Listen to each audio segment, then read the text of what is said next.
This is NDTV, and you're watching NDTV 24/7.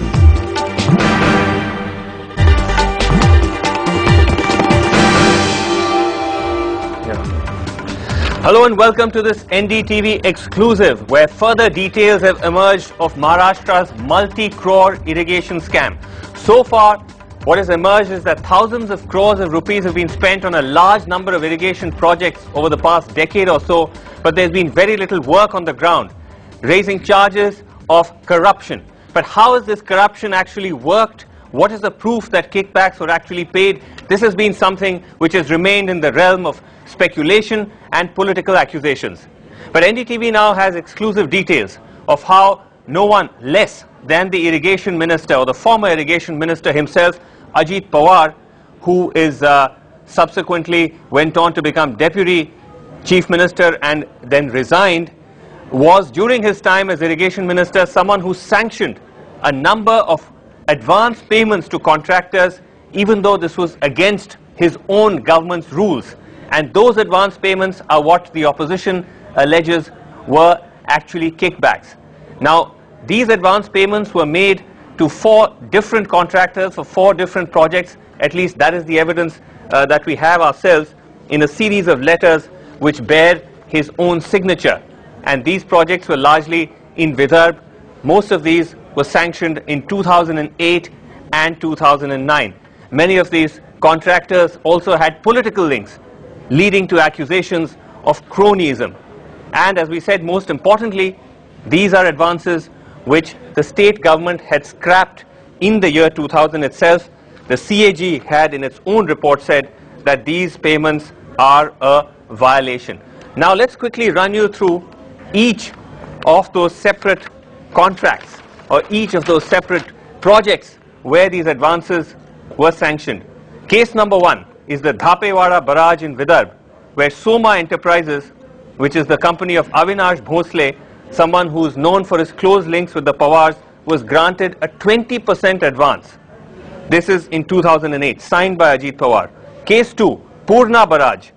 This is the company that got the contract is SMS Infra of the BJP MP Ajay Sancheti in partnership with D. Thakkar Constructions.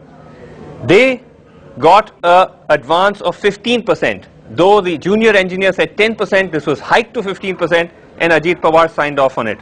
Wagadi barrage in Vidarbha, again, the contractor Bajoria Construction.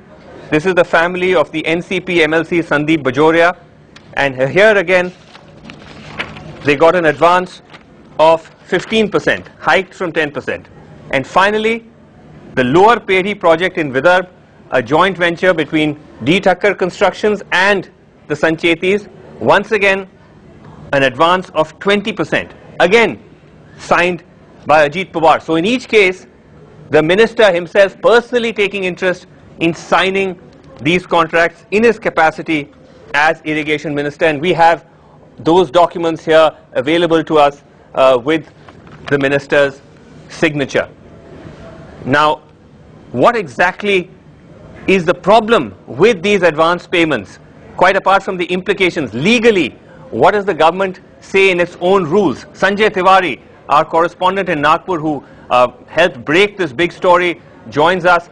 Sanjay, now, what does the rules exactly say about these mobilization advances, and why were they stopped?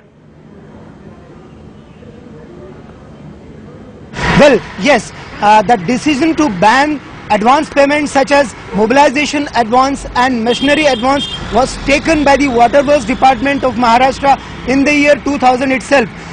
In fact, it came into effect from 31st of March 2000. We have a copy of a reminder letter issued by the Waterworks Department of Maharashtra under the instructions of Governor of Maharashtra 8 years later in 2008.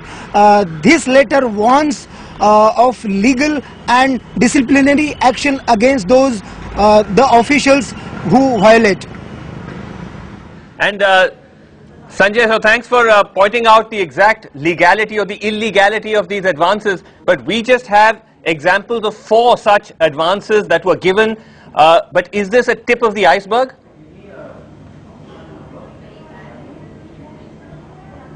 Yes, if we consider a period of 4 years between 2006 and 2010, the VIDC, the Vidarbha Irrigation Development Corporation, in fact issued around 564 tenders. Out of these, according to conservative estimates, out of these at least 100, in 100 cases, advances were released to the tune of not less than 1,000 crore rupees. Right, Sanjay Tiwari, so that's an important point. What we have is just the tip of the iceberg. Advances almost to the tune of 1,000 crore rupees were sanctioned in just a short period of time, 2006 and 2009. Joining me now on the show are a number of key players in this entire debate, in this entire controversy. Jitendra Awad, let me go across first to you, senior leader of the NCP. How would you justify this, Mr. Awad? Because so far what you've been arguing is that these are all allegations made by the opposition or by the media. But here we have actual letters signed by Mr. Pawar himself where he has cleared these advances even though it's against the law. Srinivasan, to be very honest with you, I have not studied and I was not told about what topic we are going to talk about. But I am definite that when I have spoken to him about this whole issue, he was quite confident that no illegalities have been done.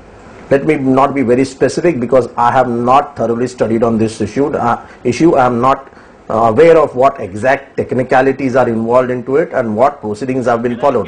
But I thought, as a person I know. Can I bring you up to date? Can I just bring you up to date with what are the technicalities? The technicalities are that your own government in March 2000 issues a circular, just a second, Jitendra Awad, directing that no provision to give any kind of advances should be included in any tender.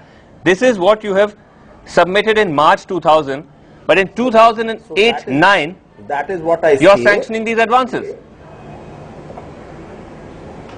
So that is what I say, that under what norms these advances have been given, I will have to check, but I guarantee you that such kind of gross illegalities by Ajit Pawar is impossible. So just if you give me some time, tomorrow probably I'll be able to give you a call on my own in the morning. Mr. Awad, how can we, with all respect, Mr. Awad, how can we go just on a personal assurance when there is documentary proof? Vinod Tavre, leader of the BJP in the council, what do you make of this evidence that we produced of these mobilizations? Okay, I'll give you a chance. I'll give you a chance to clarify. Jitendra Awad. Let me get Vinod Tavre in the debate. What do you make of this evidence of these mobilization advances? What do they suggest? No, I think the mobilization amount which was given to the contractors clearly suggests that there was a thin spreading on all of these works.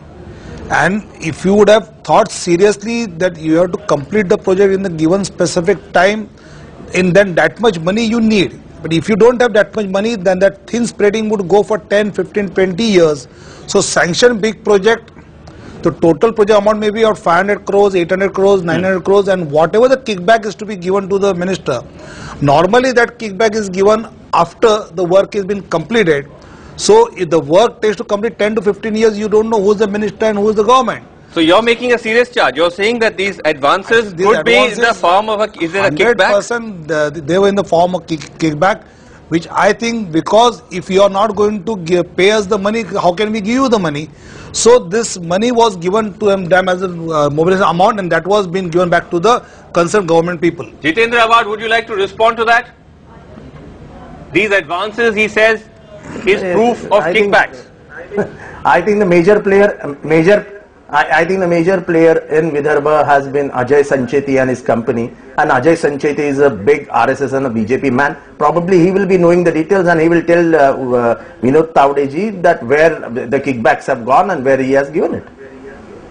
Jitendra, any political leader who studies thoroughly can easily make out when there is a government decision. Then you can't give mobilization advance, you can't give any advance. Okay. But you are giving it proves it. Okay. 1 second, Jitendra, just 1 second. It is true, Vinod Tavre, that one of the biggest beneficiaries in all these contracts is Ajay Sancheti, who is a member of your party. He has himself received these the benefit of these advances. So doesn't that implicate him as well? Obviously, corruption needs two hands. If you're saying that these advance was a kickback, what you're admitting is that a member of your party then paid a kickback. Let me first clarify that Sancheti is a contractor for last 25 years. And the amount which... But he's now a member of your party. He may have been a contractor. Let me say, the amount which was been sanctioning authority was the then irrigation minister. If the government is ready to give me money, why should I take it? And if there is anything wrong done by Sancheti, if you go through the speeches of Eknath Khadse, Vinod Tawde, Devendra Fadnavis in the houses, you're talking of other senior BJP leaders, including yourself. We have clearly mentioned all the contracts, whoever may be the party worker or party leader, but we have also mentioned all these contracts in our speeches. But you're admitting, we are very much clear. If anything is wrong been done by Sancheti, he should be punished by the law. But you are indirect by saying that these are kickbacks. These mobilization advances are kickbacks. You are tacitly admitting that a member of your party has paid a bribe. How is he then? Then shouldn't you take action against him straight away? Are you interested in making a point that who has done the wrong or who has also done the wrong? I think everybody should be clear that the man sitting in the government, the man sitting on the chair should be nailed out. If anybody is proposing me and if I have done and if anyone has done wrong, as a BJP leader of the opposition in the council, I again say we will oppose it and you should take any action which is under the law. Mr. Tawde, it's very difficult to try and spread the blame of guilt and to say one is more guilty than the other. Guilt is equal before the law. Guilt is equal before the law. Okay, let me get Himanshu Thakkar, who's a leading activist who's worked particularly on big dams and the problems associated with them. Himanshu Thakkar, when you see the kind of evidence emerging, where on one hand you have political leaders of one party who actually control these contracts, the contractors have vested interests cutting across party lines. What is this telling you about this Maharashtra irrigation scam? Actually, this is an additional evidence, if it was required, to show that how serious illegalities has been going on for over 17 years now. The first time when the whole scam actually surfaced was during BJP Shiv Sena rule between 1995 to 2099, and there was an inquiry which required vigilance inquiry. Permission was not given, and subsequently this is an additional illegality you are pointing out. But let me just say that the illegalities go very wide and actually go not only in the terms of financial corruption and bribes or specific laws, but I think what Engineer Vijay Pandhare has said is that there is also issue of safety of the people, and this has been evident even today morning. One of the dams in Thane district started leaking and 30 villages are in danger, Jawar Taluka. So, and that's again happened in this same period. They have violated environmental laws, they have violated forest laws, they have given contracts to fictitious companies. They have given contracts when the law said that you cannot give more than 3 contracts to a company. Fictitious companies have been floated to give the same contractors multiple laws. And mind you, Maharashtra, let me just complete. Maharashtra is a state which has the largest number of big dams in India. 1,821 at the last count. This is more than double the number of dams that the next biggest state has. That's Madhya Pradesh. True. It's more than double. Himanshu, let me just get. Yeah, that's a fair point. Let me just get. Vinod Tawde, can I just go to? I'll come back to you. Can I just go to Jitendra Awad? Jitendra Awad, the point is that despite the fact that so many projects are pending, no land has been brought under irrigation, yet these same contractors are being given benefits against the law. They are being given advances even though jobs are not being completed. Srinivasan Jain, how can somebody believe on a gossip which has gone through Maharashtra that the irrigated land is only 0.1%? But that is what we are asking for. State is saying. That is what we are asking the Chief Minister. It's your government's own economic survey. It is not a gossip. Yes. It is on your website. It is on the Maharashtra government website that only 0.1% land has been irrigated in the survey in a whole decade. Ministry of Ajit Pawar. Jitendra Awad, it is not gossip. For your kind information, just Srinivasan, if you are going to allow me to speak, I will speak. Otherwise, I'll just listen to what you say. Speak. No, please speak. The economic survey of Maharashtra, the paper, the booklet which came out, and all that was talked about was on the information given by the agriculture department. The agriculture department also said that these figures are not statutory. These figures might vary. Which is the department which has to be asked that what is the percentage of the irrigated land? It has to be the irrigation department. Now, irrigation department is ready with a white paper, and I can officially and very confidently say that their white paper and the figures which they say, it is 5.78%. Now, I will tell you that the amount of irrigated land from 1960 to 2000, 1 minute, the irrigated land from 1960 to 2000 and the irrigated land from 2000 to 2010, if you calculate it, the land bought under irrigation from 2000 to 2010 is more than the land brought under irrigation from 1960 to 2000. So 40 years comparison to 10 years. 10 years more irrigated land in Maharashtra than 40 years of Maharashtra. These are very contentious claims. We'll have to take a short break. No, one second. Himanshu, Vinay Tavde, I know both of you want to jump in. We'll just take a short break. Okay, Jitendra, just a second. We have to take a break. We'll come back and get everyone to respond to the figures you put out. That's in a moment from now.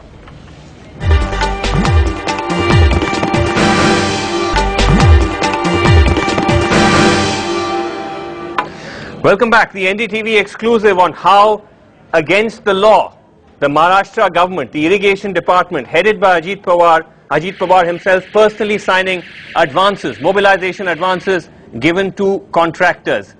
We spoke to some of these contractors earlier, and this is what they had to say, starting off with someone who is himself a member of the NCP, a member of their Legislative Council, Sandeep Bajoria. Advances दिए गए contractors को उसमें आपके इसी project को 15% mobilisation वागाड़ी barrage पे madam एक भी रुपया मैंने एडवांस लिया हुआ नहीं है, आप चेक कर सकते हैं। मैं आपको बोलता हूँ नहीं लिया है, मेरे 2 काम पे एडवांस मिले, मैं आपको बताता हूँ। एक जीगा प्रोजेक्ट में लिफ्ट इरिगेशन स्कीम थी उस पे, और लोअर पेड़ी पे मेरे को एडवांस मिला है। वागाड़ी पे आप मेरे को एडवांस दिला दीजिए, वो काम आपको दे देता हूँ। The mobilization advance was granted for the speedy construction of project, and it is for the early benefit of the farmers, so that corporation secondly the mobilization advance was given on bank guarantee, and it was interest bearing, though it was not in tender, but for the early completion of project it was granted by corporation. Okay, so those contractors defending themselves, we literally have 30 seconds on the show. Quick last comments from you, Vinod Tavde. It is true that these mobilization advances were given, but it's also true that one of your own party men was the beneficiary of it. I said, if Sancheti had done wrong, we should punish him by the law. The only thing which Jitendra Awad is mentioning, that white paper is ready. Srinivasan, that white paper is going to be a wash paper. And I assure you on the channel that we will come out with a black paper who will nail all what wrong Ajit Pawar and his friends have done. Jitendra Awad, if the white paper is ready, why don't you put it out? It is your ministry. Quickly. That is what we are asking the CM to do, that come out with the white paper immediately. But before we conclude, let me be clear that the circular, violation of the circular is not illegal, it is not bad in law, it is just an irregular thing, it is just overruling an administrative decision taken by his predecessor. So it is not a wrong thing, it is nothing bad in law, it is not bad in law, it is not irregular.